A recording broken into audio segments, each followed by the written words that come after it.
Why would you want to be another AI? Your wit, your charm, your weirdness, your uniqueness is what makes you human. It's about time that we turn our weaknesses into our strength. Are you cringy? Do you have a heavy accent? Are you too sensitive and always feeling everything, overly reacting to situations sometimes? Do you feel like you have an unlucky card dealt, even though you know that you're not supposed to keep affirming that? Do you have a weird laugh? I do. And I'm embarrassed by it. Do you have a big ego? Addictive personality? Are you an extremist? You don't know how to balance yourself? I'm going to show you in this video today how to turn it into your strength, and it will help you win all the prize in life in whatever you want if you know how to use it to the right advantage. On top of that, if you know your weakness, no one can use it against you. Why? Because you own it. Hi, my name is Delilah. In this channel, we talk about self-improvement, healing, love, the matrix, how to find happiness through purpose, and many other subjects. If you are interested, don't forget to hit that subscribe button to support my channel. Let's dive right in. Growing up, I was a victim of bullying. I got bullied so much since I was a young child until even now. It's insane. A lot of time I kind of expect it. Therefore, I reflect that a lot on all of my weaknesses, all of my unique quality that make me who I am. I hated them. I hated my old self. I used to blame God, hate the card that I was dealt with, the weird laugh that I have, the cringe and the deep voice, which make me who I am today. If you are related, then you are at the right place. It's time to lift that dark veil and allow your quirkiness, your weirdness, and your weakness to shine through and turn it into your strength, your power, and your uniqueness, your own signature. In today's video, I will shift your thinking about what you hate about yourself to become what you starting to love about yourself. It will become your strongest weapon because you own it. You will laugh at them. Yeah, I have a weird laugh. So what? Yeah, my accent is heavy. It's my charm. Yeah, I'm cringy. Yeah, I could be really loud when I'm talking, but hey, it got people listening. If you know and be proud of your weakness, and if they continue to try to make fun of you, it will turn it into their own weakness, that they are not confident enough, that they constantly have to continue laughing at you when you are being proud of your weakness. Who's the one that look weak now? First, I want to say that we all have dark sides and weaknesses. It's a waste if you don't know how to turn it into your strength and keep trying to fight it, trying to hide it, living a life of inauthentic because you feel like if you are being yourself, no one's going to like you. But if you are trying to do this to look better, you will attract the people who like you, not for who you really are. And because you're hiding it so much, you will manifest anxiety, low self-esteem, fake confidence, because you're trying to brush it off and deny who you truly are.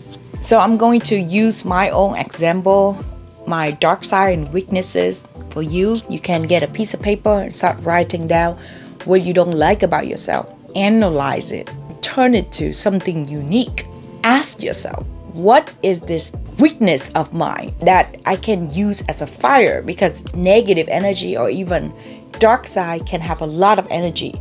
If you can learn how to shift the energy into something that serves you, that is the goal. For example, I know I'm cringy, especially in the videos that I'm super comfortable and just really be my silly self. There are times my insecurity would hit me while I'm editing and I'm like, oh, I don't know if I should post that. People are going to judge me and laugh at me. But guess what? It makes me so happy because I get to completely be myself, and there are people who support me, who recognize it and love my cringiness. And they would say it in the comment section. I love your sense of humor. I love how you are. Continue being how you are. So I'm not saying that you will get more people. You will get less people who like that cringy side of you. But those are the people who are really seeing you for who you truly are. And they like you for who you are. not the person that you pretend to be. You know, I remember I want to like cut it out and sound more proper, like normal people. But come on, normal isn't fun. You are fun, you are weird, and you are unique. How do you expect people to like you when you are fake? Okay, let's say if they like you, you won't even like yourself because you're not being real. In the world full of AI right now, we can even see AI videos, AI music, AI movies, AI TikTok. Why would you want to be another AI? Your wit, your charm, your weirdness, your uniqueness is what makes you human. You want to stay with that. You want to embrace that. If you want just proper monotone, then you can just go to Google. I'm serious. Google has everything now. What makes you different than a Google research and a video that somebody will click and watch because of your own story, your own experience, your own weirdness, goofiness, vulnerability? Stop acting perfect. It's really robotic. I'm serious. Hi, my name is Perfect. Nice to meet you. Come on. Just be real, be yourself. Of course, you have to understand social elegance, so don't be too much of yourself in a public place or workplace, or have different authenticity side of you. Don't say this is who I am and I only have one dimension. No, you are 50 shades. You have 50 shades of you. And that is what makes you different. Sometimes when I talk, I could be loud. I could be very passionate. Sometimes I could sound pretty annoying because people can click in the video and they're like, is she yelling at me? I know that. But it's who I am. This is how I talk to people I care about too. And then on the other way, I can't be confrontational at times, and I'm working on it. It's ridiculous. It's like, that's called 50 Shades of Me right there. I will not attract the whole world, but I would attract the people who see me for the genuine me. If people get offended, or I'm just raising my voice and giving tough love, then my videos are not for them. They can go to some other people who will give them a lot more soft motivational speech. I'm just not one of those people, and that's fine. There is a market for everybody. They're just not my market. And if I'm continue changing myself and pushing and bending myself into the zone that I'm not comfortable with just to gain more validation, then I'm just basically go against what I preach, which is stop being people pleasing. No, thank you. Let's talk about sensitive. I've been labeled sensitive all my life, and I used to hate it. I used to hate it to the point I have to fake it. When I got into a relationship with my exes, I would tell them, oh, I'm not sensitive, because I know how sensitive girl could look like. But the more that I understand, the more that I embrace it. I love my sensitivity. It makes me so unique.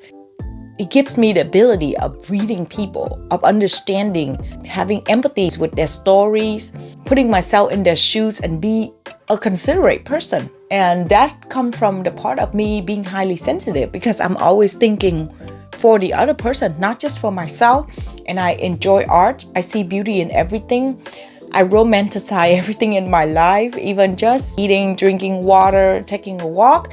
And I think that's a beautiful part of me being highly sensitive. If you say you have no talent and that's your weakness, how about I tell you, talent is only 10% that contribute to success. The 90% is the hard work. A lot of people who are talented, they keep on thinking that they have so much talent that they are not trying hard enough. They are not pushing through their full potential. And then I see people with no talent rising up like crazy. This is a true story. I was one of them. I am very blessed with a lot of given talent. When I was born, very artistic, but I was stuck all in my 20s. Didn't know what to do with my life because I keep on thinking that I'm talented, so I don't need to try that hard. No. Look at the fact that you don't have any talent. Yes, you have to work a little harder. Yes, you have to be more disciplined and determined to get what you want, but it will train you to become a much better person. It will train you to beat the talent person. I genuinely believe that hard work beats talent and a touch of luck. That leads us to the next one. What if you feel like you are, knock on wood, unlucky a lot of time and you are dealt with the cards that not as lucky as other people, you can be a victim, cry to yourself and complain, or you can get so tired of it and snap out of it like I did. Start to look at my life as in, okay, I have more challenge. I notice that I do meet a lot more problems, but guess what? The bigger the destination, the bigger the challenge, the bigger the manifestation, the bigger the obstacle. If you think about it that way, then you will always be able to see things from a brighter perspective. Not all the time, but if you keep your vibration high, you can always see the good even in these low moment. That's the key. Of course, not always stay positive because then it will be toxic positivity. Be able to shift yourself back to become positive. Just keep your vibration high, and I think I should make a video on that because that is one thing that I've been working on for the last 3 years, and I could tell you I'm getting better at it day by day. What about you have a lot of trauma and past mistake where it get into your ability to trust people? I need my light. Okay. And decision making, as well as why do you have to make so many mistakes? Guess what? All these failures are the biggest lesson to make you stand out, give you so much wisdom where you can share with people. I grew up without both of my parents around, and I dated so many wrong guys. I would say I have pretty intense past trauma experiences, and I make a lot of mistakes. I'm telling you, I'm being honest right now. Tons of mistakes, but that is why I have so much wisdom, and that is why I create this channel where I talk about I am here to share my lesson and mistakes so you don't have to make the same mistake that I did. If I'm always perfect and I'm always A+ student and never break any rules, then I wouldn't have that much wisdom. That is another way to look at your weakness. Now, don't always blame yourself for the mistake, and the ability to forgive yourself and bring yourself out of the low, guilty vibration. It's just extra work that you have to do. But the more work you have to do on yourself, the easier your life will be in the future. Believe me, if you choose an easy route where you don't work on yourself, your life will continue getting harder. Mark my word. Let's talk about a weird laugh. I have really weird laugh. I don't know if I can find a video, but when I laugh, people would turn around and look at me with like their big eyes. What was that? But guess what? When I start laughing, people know it's genuine, okay? Because it's loud. It's really loud. It's uncontrollable. It's one of those videos where you see the girl is like attractive, but when she's laughing and you're like, sorry, I just have to keep moving the light because my face just keep getting darker. It's annoying because I have like 3-4 lights over here, but it's just not cooperating, but it's okay. Yeah, see, totally cringe. I'm allowing myself to be super cringe in this video. So my weird laugh will make people understand that she's being genuine. Right away, they know that it's a real laugh. I mean, you can't fake laugh a weird laugh like that. And then next one would be being too passionate, too extremist. Yes, it could be good. Addictive personality. And what I can do to really help bring these weaknesses to become my strength is I shift my focus. Okay? Once I hit a level of conscious and I know that is my problem, I have a very addictive personality, I would turn my addiction into something that would serve me. For example, the daily habit task. I would always try to beat the one from yesterday. And once I read a book, I have ADHD, so it's hard for me to focus. But I know if I'm interested and somehow I can convince myself of what this book can give me, besides just the knowledge, more deep wisdom that I can share with you guys, then it would really become a motivation and addiction for me to get through the book no matter what. I shift my addiction to trying to solve hardship, trying to beat the old me from yesterday, trying to compete with the old me. That is how I turn my extremist into something that is good, because you can't change it. You can't just tell a person who has extreme personality, just try to be balanced, just stop being addictive.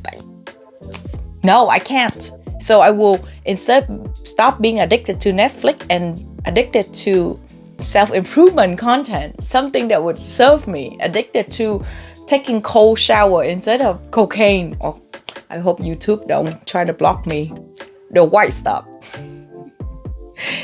So shift your addiction to something that will serve you. Next one is ADHD. Okay, how can there anything good or strength come from having ADHD? Because I have ADHD, I have to meditate and I have to focus a lot more than normal people just to sink deep into the meditation. So it's very challenging. But it forced me to find different way to meditate. That is why I have many different way. At least I would say 6-7 type of different meditation, so that I can always find one within that day, depending on how much my ADHD kicked in, to focus on opening my conscious the right way. So someday I would do guided, someday I would do just music, someday I would do open focus and Dr. Joe's meditation, space out, many different ones. I cannot just allow the thoughts to come through and just witness them. Sometimes when I witness them, I can't help but follow them. So there are times I have to really block all the thoughts. One type of meditation just doesn't work for me. And if you are interested, I'll probably make a video on that. So let me know in the comment section. And with ADHD, you are very creative. Your creative brain is on another level. And you should look at that as a blessing, because not everybody can just out of nowhere think of something.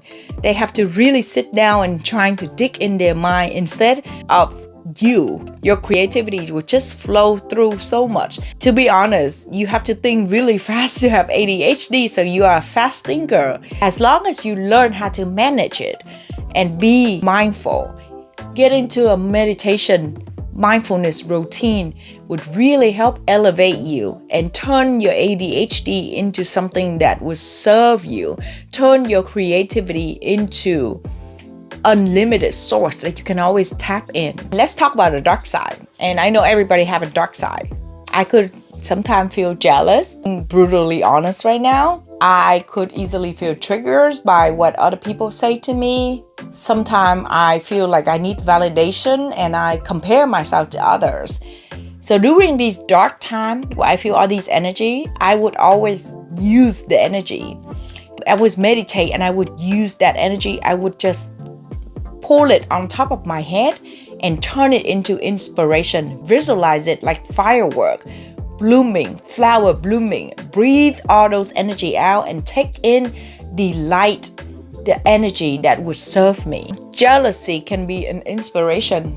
Comparison can become self-compete, which is competing with your own self from yesterday. Triggers can speak about unhealed wound. So whenever I feel triggered, I'll try to dig deep. Why do I feel triggered? What part of me that need to heal? Because the world doesn't own you. You cannot go around and control people. Don't trigger me, please. Do not trigger me. I don't take your trigger. People will always trigger you. You need to change yourself so that you don't feel triggers. And if you don't acknowledge of all your triggers, then you will continue living with unhealed wounds. So understand your trigger. Don't brush it away. Face it and work on that part of you that need to heal. Last one, my accent. I'm very annoyed that English is my second language. It's not my choice. I didn't go to college. I just probably start learning recently and reading so many books, but I'm older, so it takes time for me to get better. And then I get so insecure when I hear someone criticize about my accent. But when I go to work the other day and one of my clients told me, I think your accent is so charming. I think it really makes you unique and stand out. So please don't ever think that I have a problem listening to your video. Boom, that makes my day. And right now, I think about it. Yeah, that's kind of true. Because if you click on my video and I speak perfect English, what would make me unique, right? But if you hear my accent, you're like, oh, she's not from the US. That's kind of a weird accent. But let me try to look deeper to see the meaning of what she's talking about. And the people who really think like that would attract to me for my own message, not just judging me by how I sound. If it's hard to hear for them, then they can just exit out, because let's be honest, a lot of gurus, even Sadhguru, his accent is very heavy Indian accent, and he still have millions of subscribers. So there's no excuse, okay? Only embracing your weakness and turn it into your strength that no one else has, and it's only yours. Okay, well, I hope you enjoyed the video, and I hope you take notes and think about your own weakness and how to dig deep and flip it into the light, work on it and turn it into your strength. Sending you so much love, encouragement. If you like this video, don't forget to support me. See you in the next video. Bye-bye. Love you. Watch these for more.